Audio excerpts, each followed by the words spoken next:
ওদের ধর্মের একটা লোক, তার নাম কালিদাস। এই কালিদাস একজন কি বলছেন কবি মানুষ। উনি বলেছেন, দেখে এলাম হাওড়াতে পড়ে আছে নদীতে, বাঘের মাংস খেয়েছে গরুতে। আচ্ছা, বাঘের মাংস গরুতে খায় না গরুর মাংস বাঘে খায়? জি, গরুর মাংস বাঘে খায়, কিন্তু আমি বলেছি বাঘের মাংস খেয়েছে গরুতে। তাহলে ভুল বলেছি? না ভাই, ভুল বলিনি। ওই দুর্গা, এই যে পুজো হয়ে গেল 1 মাস আগে, মা দুর্গার সামনে ওদের একটা কি বলছেন বাঘ বানানো হয়। দেখবেন দুর্গার কাছে একটা বাঘ বানানো আছে, সেটাও খড় দিয়ে বানানো। নদীতে পুজো করার পরে বিসর্জন হয়ে গেল, ফেলে দেওয়া হলো, নিরঞ্জন করা হলো। কামতে পার গরুটা নদীতে পানি খেতে গিয়ে ওই বাঘের খড়গুলো টেনে টেনে খাচ্ছে। বুঝতে পারছেন না? পারেন নাই? দেখে এলাম হাওড়াতে পড়ে আছে নদীতে, বাঘের মাংস খেয়েছে গরুতে। তাহলে ওরা খড়েরও পুজো করে। একবারে ইঁদুরকে ওরা ভগবান বলে। বলবেন ইঁদুরকে ভগবান বলে? আমি বাস্তব বলছি আপনাকে। কান্দিপাড়ের একটা ছেলে ঢাকের আওয়াজ পেয়ে ওই হিন্দু পাড়ায় চলে গেছে। ওর চাচা বলছে, এত ভোরে কোথায় গেছিলিস? ও তো মুসলমানের ছেলে, জীবনেও কোনোদিন দেখেনি গোসাই মূর্তি প্রতিমা। ও আর চাচাকে তখন বলছে, কি মজা দেখে এলাম চাচা। কি দেখলি? বলছে, আগে দেখে রং মাখানো। চাচা গো, আগে দেখে রং মাখানো, ও তার পেছু দিকে খোঁচা। কি মজা দেখে এলাম চাচা। ও চাচা বলছে, আর কি দেখলি? বলছে, পেট মোটা ওই গনসা ছোড়া, তার মাথায় আছে হাতির মাথা। ঠাকুরের বর্ণনা দিচ্ছে, বলছে একটা ছোড়া পেটটা মোটা, তার মাথায় হাতির মাথা বসা আছে। দেখেছেন না দেখেননি? বলে পেট মোটা হয়ে গনসা ছোড়া, তার মাথায় আছে হাতির মাথা। কান দুটো তার কোলোর মতো, কান দুটো তার কোলোর মতো, দাঁত দুটো তার মোলোর মতো, পিছনে দেখে এলাম ইঁদুরের বাচ্চা। কি মজা দেখে এলাম চাচা। বিশ্বাস না হয় ওদের দোকানে যাবেন কালকে সকালবেলায়, দেখবেন দোকানটা খোলার পরে পরে যে ঝাড়ঝোড় দিয়ে ধূপ ধুনা দেয়। একটা গণেশের মূর্তি আছে, ওই গণেশকে আগরবাতি জ্বালে, এভাবে পুজো করে। ওই গণেশের কাছে, গণেশের বাহন হচ্ছে ইঁদুর। মতিচুরের লাড্ডুর কাছে ইঁদুর ঘোরাঘুরি করে। তাহলে বাজারে ইঁদুর তাড়ান, ইঁদুর মারেন, ঘরের তাড়ান, বাইরের তাড়ান, ইঁদুর মারা বিষ কিনতে পাওয়া যায়। কিন্তু ইঁদুরকেও ওরা ভগবানের আসনে বসিয়েছে। ওরা সাপকেও ভগবান বলে।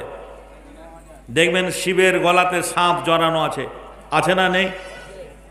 তাছাড়া সাপ মন্দির, এই মমতার জামানায় একটা মন্দির তৈরি হলো, নাগপঞ্চমীর মন্দির। ডায়মন্ড হারবার থেকে নদী পার হয়ে মোটামুটি 70 কোটি টাকা খরচ হয়েছে। না দেখলে বুঝতে পারবেন না। আরে জি, পায়খানার 2 পিটি সমান। আমরা মুখে বলছি বিজেপি আমাদের শত্রু, কিন্তু এই আজকের শাসক দল এরাও মুসলমানদের কম শত্রু নয়। এরাও চাইছে ভারতবর্ষটা, পশ্চিমবাংলাটা জি হিন্দু মানে হিন্দু ছাপে হোক। গোটা ভারতবর্ষটাকে এভাবে মডেল তৈরি করা হচ্ছে। সব জায়গায় দেখবেন শহরতলিতে হিন্দুদের সব কিছু করানো হচ্ছে। বন্ধুরে আমার, ভাইরা আমার, আমি প্রত্যক্ষদর্শী। এই মমতার জামানায় তৈরি হয়েছে নাগপঞ্চমীর মন্দির, 70 কোটি টাকা খরচ হয়েছে। না দেখলে বুঝতে পারবেন না এটা সাপের মন্দিরে এত টাকা খরচ করেছেন।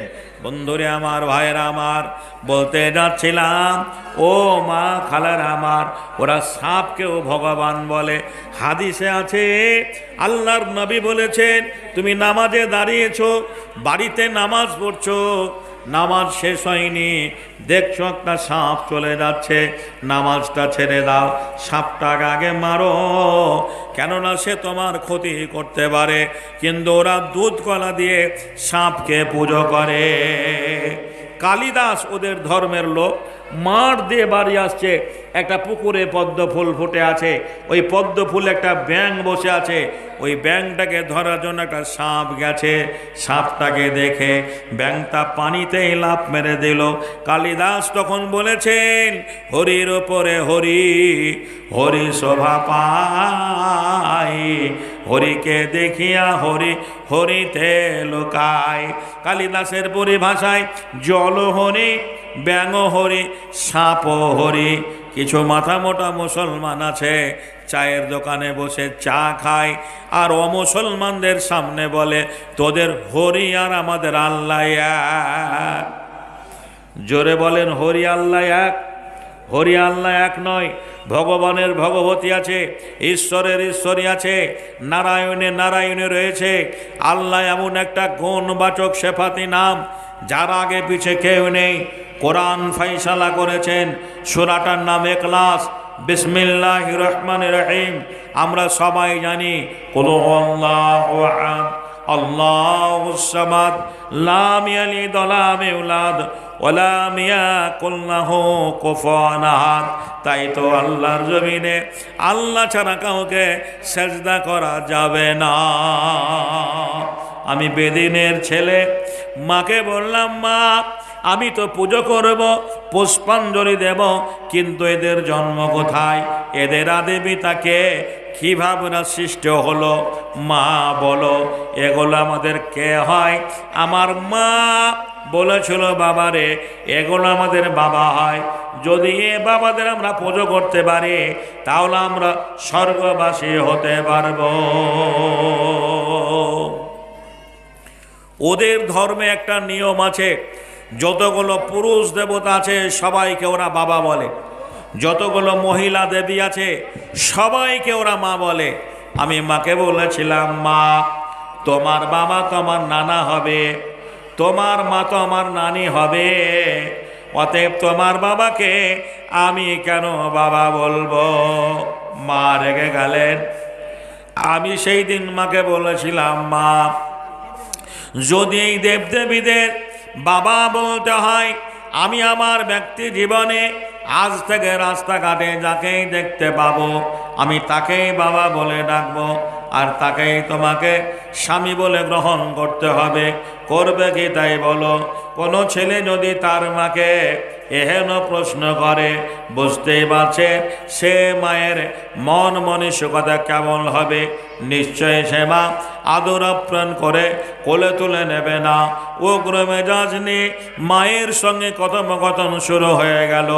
মাকে বলেছিলেন, মায়ের প্রত্যুত্তরে কি জবাব দিয়েছি?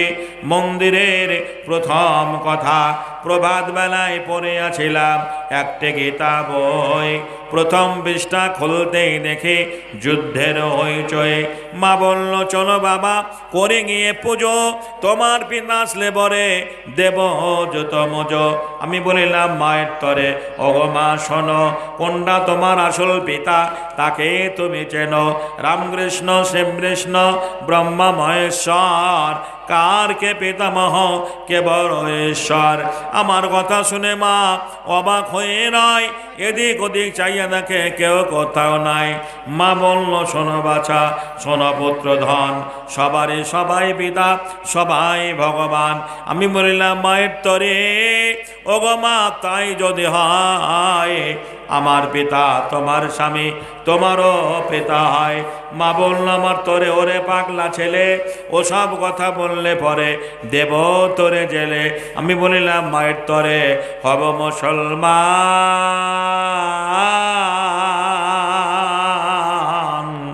নামাজ পড়ে রোজা রেখে আনিব ঈমান।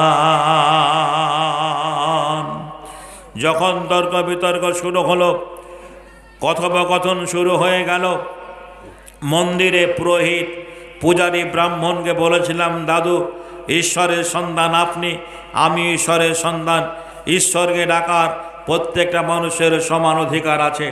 ভাই আল্লাহকে ডাকার সব মানুষের সমান অধিকার আছে না নেই? আজান হয়ে গেল, ইমাম নেই, মৌলানা নেই, হাফেজ সাহেব নেই, কারি সাহেব নেই, লোকটা 5 ওয়াক্তের নামাজি, ইট ভাটায় কাজ করে, টোটো চালায়, হকারি করে, ফেরি করে, এহেন একজন ব্যক্তি যদি ইমাম হয়ে নামাজ পড়ায়, সারা কান্দিপার মুসলমানরা যদি তার পিছনে নামাজে দাঁড়ায়, জোরে বলো নামাজ হবে কি হবে না? এটা আমার ধর্মের আদর্শ।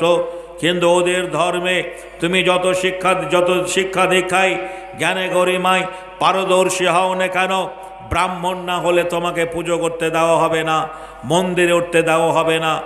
আমি বলিনি, ইতিহাস প্রমাণ করেছে।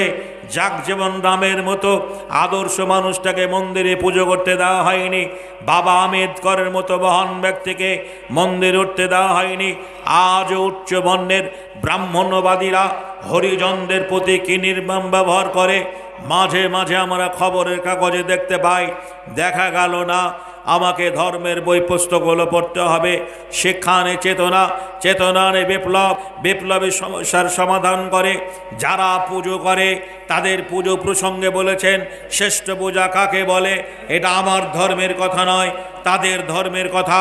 শ্রেষ্ঠ পূজা প্রসঙ্গে বলেছেন ধাতু বাছান, মাটির মূর্তি, কাজকৃত সে গঠনে, আতপ চারার পাকা কলা, কাজকৃত আয়োজনে, মেষ ছাগল মহিষ জাতি, কাজকৃতর বলিদানে, জাকজঙ্গে করলে পূজা, অহংকরায় মনে মনে তুমি লুকিয়ে তারে করবে পূজা, জানবে না রে জগৎ জনে তুমি ভক্তি সুধা খাইয়া তারে তৃপ্তি কর আপন মনে।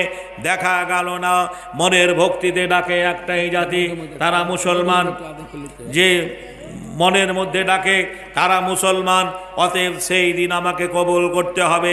উনি বলেছিলেন এই সমস্ত বই পুস্তকগুলো পড়লে ভস্ম হয়ে যাবি, পাপ আজে লিপ্ত হবে, তোদের নরকে ওঠায় হবে না।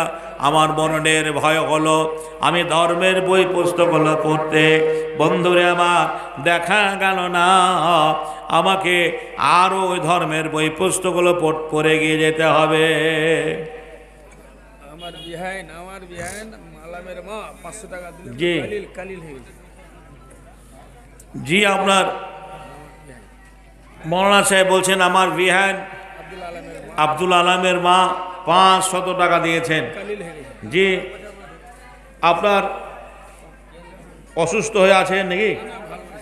আচ্ছা, সভা মাঝে কাগজে ইয়ারা লেগেছিল, সেও 500 টাকা দান পাঠাইল, পরিমাণে 500 টাকা করে গেল দান।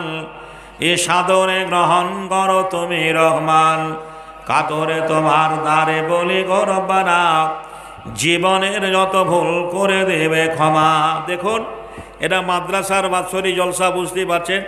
অতএব ধারাবাহিকভাবে যদি আদায় করে তাতেও মানুষ বিরক্ত হবে।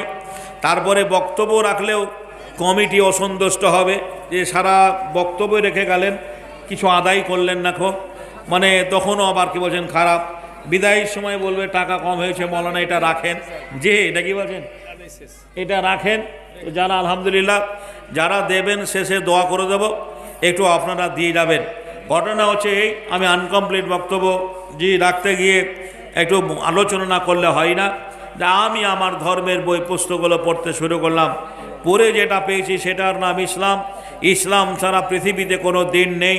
ইসলাম কত বাস্তব ধর্ম।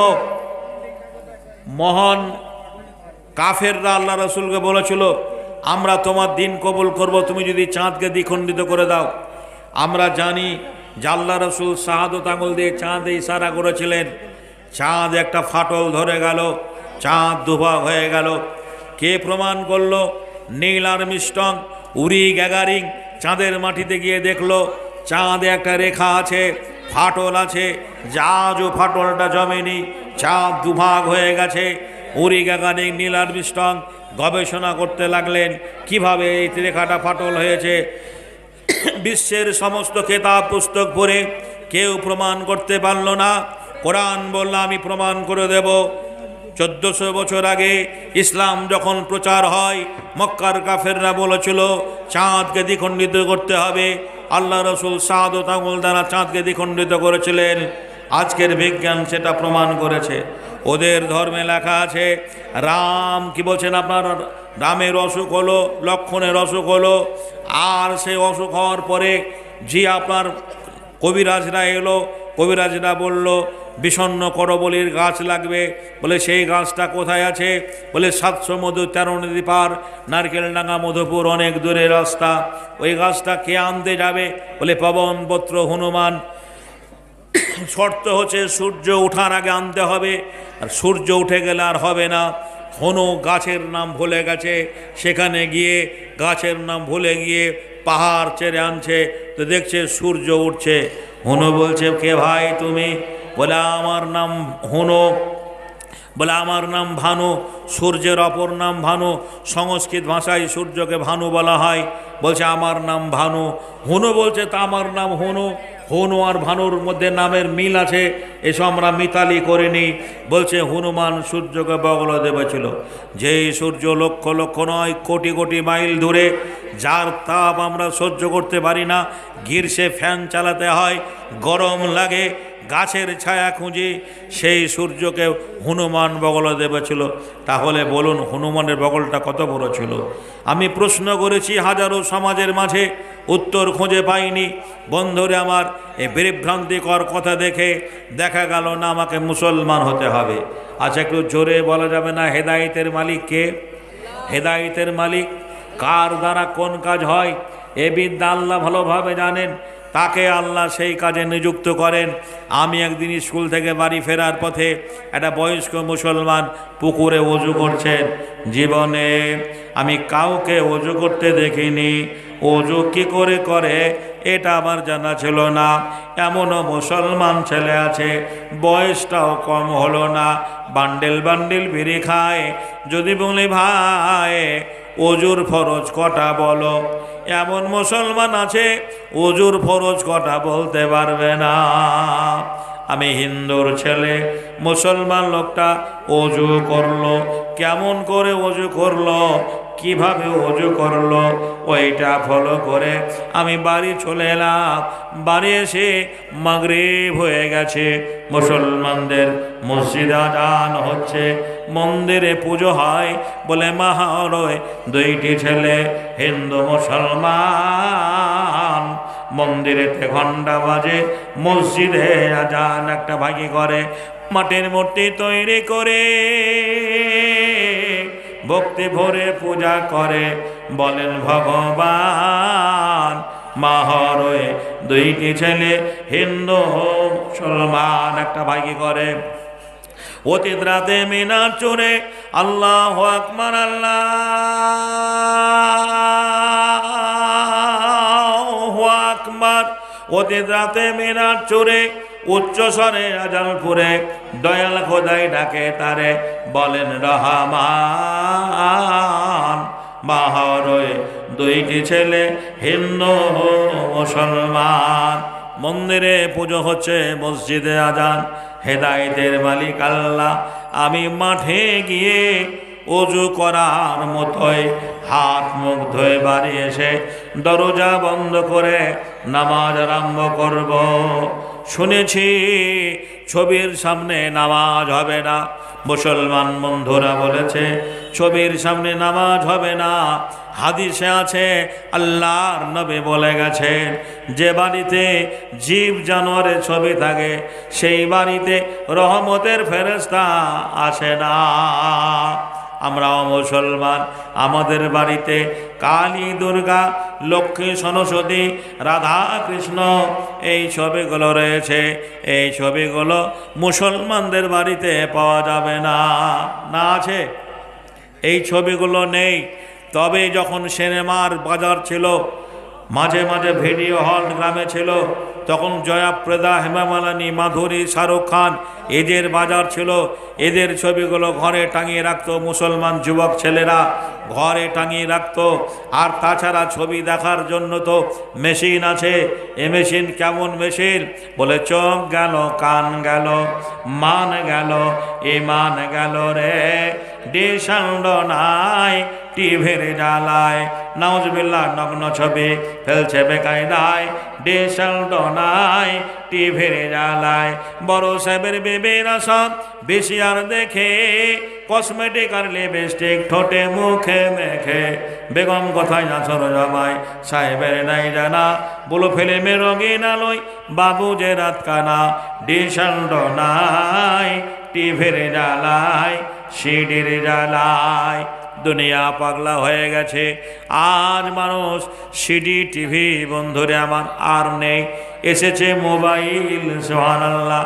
আর সামনে দিকে কেউ কে বলছেন নজর করে না, শুধু এই দিকে নাকি বলছেন, শুধু এই দিকে। সুবহানাল্লাহ।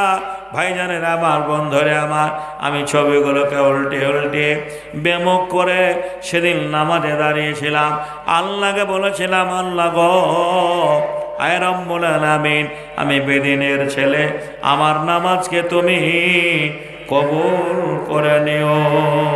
আর কতকাল থাকিবে রে তোরা বেনামাজি হইয়া, পিছন দিকে চাইয়া দেখ তোদের বেলা গেল বইয়া।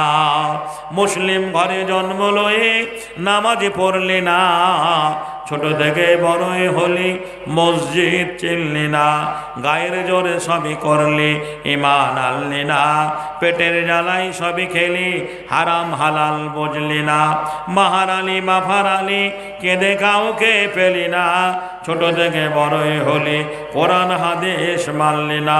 এই তো তোর আল্লাহর বান্দা, বলবে কি গিয়ে তারে, গোরের মাঝে আযাব হবে, কানবে বারে বারে, জেল খাটিয়ে ছাড়বে রে তোর, পাবি কত সাজা, পুলিশে রাতে পার হতে তুই দেখবি তাতে মজা, জাহান্নামী হবি রে তুই নামাজি পড়লি না। পবিত্র রমজান মাসে রোজা রাখলে না। আমি পরের দিন স্কুলে গেলাম, সহপাঠী মুসলমান ছেলেদের বললাম, ভাই তোরা যে নামাজ পড়িস, ওই নামাজের কায়দাকরণ আমাকে শিখিয়ে দিতে হবে, জানিয়ে দিতে হবে। মুসলমানের ছেলেরা আমাকে বলেছিল, দেখ মিলন, আমরা মুসলমান বটে, কিন্তু ঈদ একবার যাই, বকরিদ একবার যাই, সবাইরা করে, আমরাও তাই করি। আমি বেদিনের ছেলে, মুসলমানদের কাছ থেকে নামাজের কায়দাকরণ জানতে পারলাম না। একদিন বাংলায় একটা দিনিয়াত শিক্ষা বই চোখে পড়ল, আজও বইটা বাজারে কিনতে পাওয়া যায়। দিনিয়াত শিক্ষা বইটা আমি কিনে রাত্রিবেলায় পড়ে দেখছি আরবি ভাষায় লেখা আছে। তখন আমি বেদিনের ছেলে, আরবি পড়তে জানতাম না, ওই আরবিটা বাংলায় লেখা আছে, বিসমিল্লাহির রহমানির রহিম, আলহামদুলিল্লাহি রাব্বিল আলামিন, আর রহমান রহিম, মালিক ইয়াউমিদ্দিন, ইয়াকা না'বুদু ওয়া ইয়াকা নাস্তাইন, ইহদিনাস সিরাতাল মুস্তাকিম।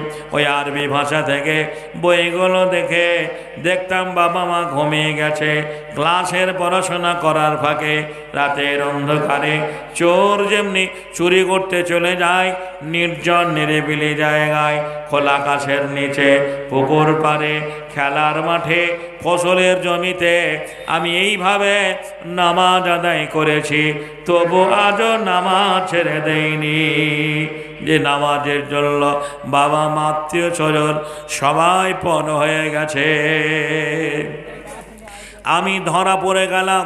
একদিন রাত্রিবেলায় নামাজ পড়ছি, আমার জানালা বন্ধ করতে ভুলে গেছি, দরজা বন্ধ করেছি। আমার কাকিমা জেঠিমা আমার নামাজ পড়া দেখে মাকে ধরে এনেছে, বলল, তোর ছেলে মুসলমানদের মতো ঘরে কি করছে দেখ।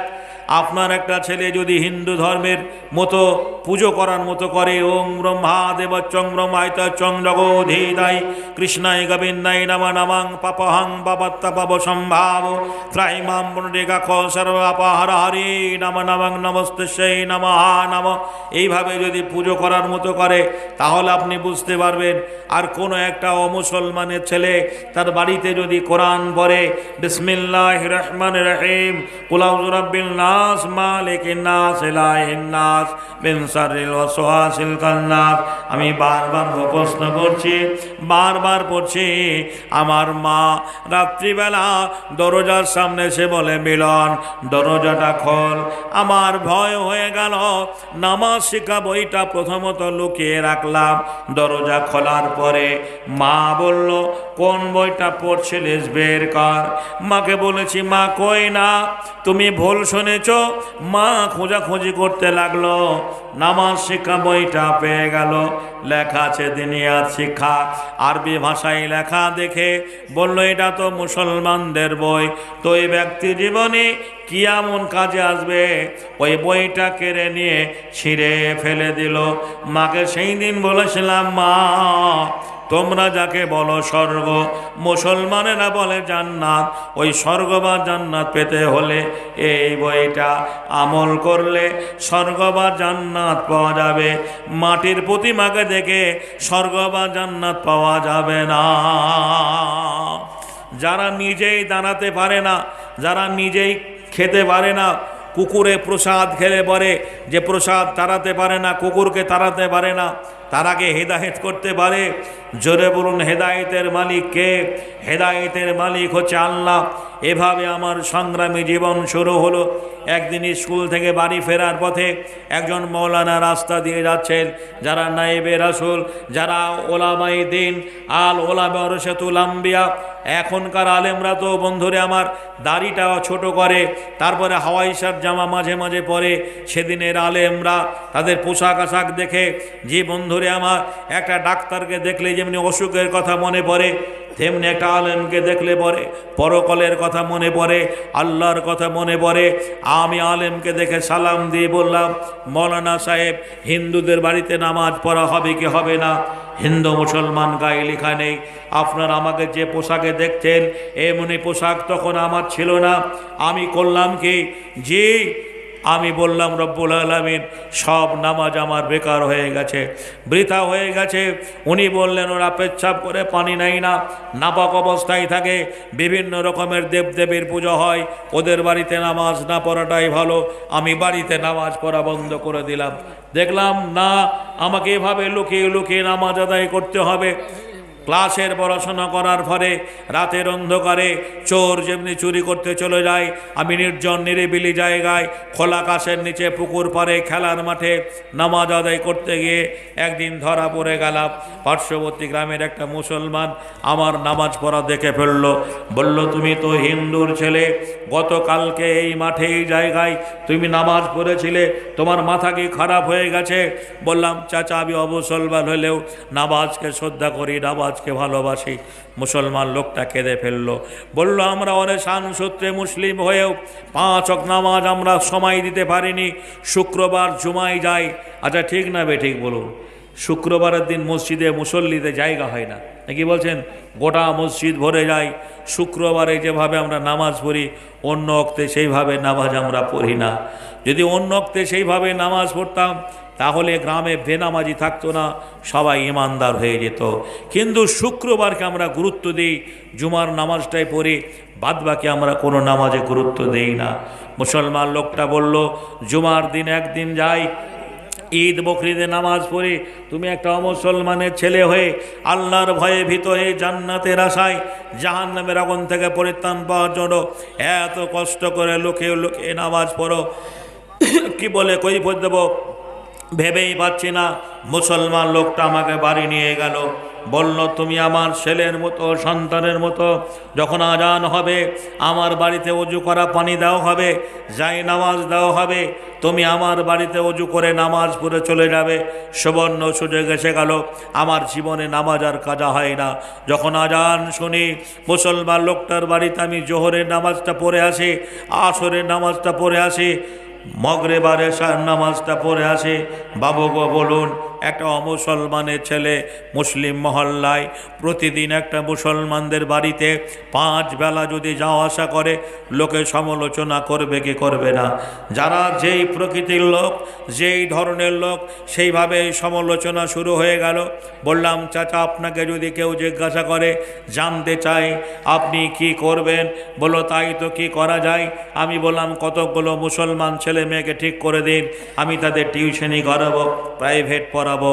আমার নিয়াত ইন্নামাল আমালু বিন্নিয়াত, আমার উদ্দেশ্য আপনার বাড়ি নামাজ পড়ার জন্য আসা, কেউ যেন বুঝতে না পারে আমি এমনি কৌশল করে ব্যক্তি জীবনে তার বাড়িতে টানা 2 বছর নামাজ আদায় করেছিলাম। একদিন মুসলমান লোকটাকে বললাম, চাচা আর আমি এই ধর্মে থাকবো না, আমি মুসলমান হয়ে যাব। উনি আমাকে বাধা দিয়ে বলেছিলেন, তুমি পড়াশোনা করো, এগিয়ে চলো, সুদূর ভবিষ্যৎ নষ্ট করো না। আমার মরণের ভয় হলো। পথ দুর্ঘটনায় মুসলমান লোকটা রুজি রুটি করতে গিয়ে লরির সঙ্গে অ্যাক্সিডেন্ট হয়ে মারা গেল। ইন্না লিল্লাহি ওয়া ইন্না ইলাইহি রাজিউন।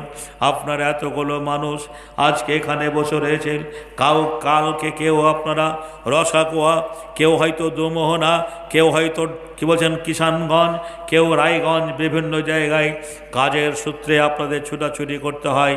লরিতে, ট্রাকে, বাসে কত মানুষ অ্যাক্সিডেন্ট হয়ে মারা যাচ্ছে আমরা দেখতে পাচ্ছি।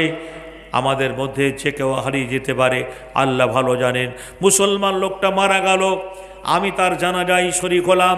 ইসলাম ধর্মের সবচেয়ে আমাকে আদর্শ কনভেন্স করেছে, ভালো লেগেছে।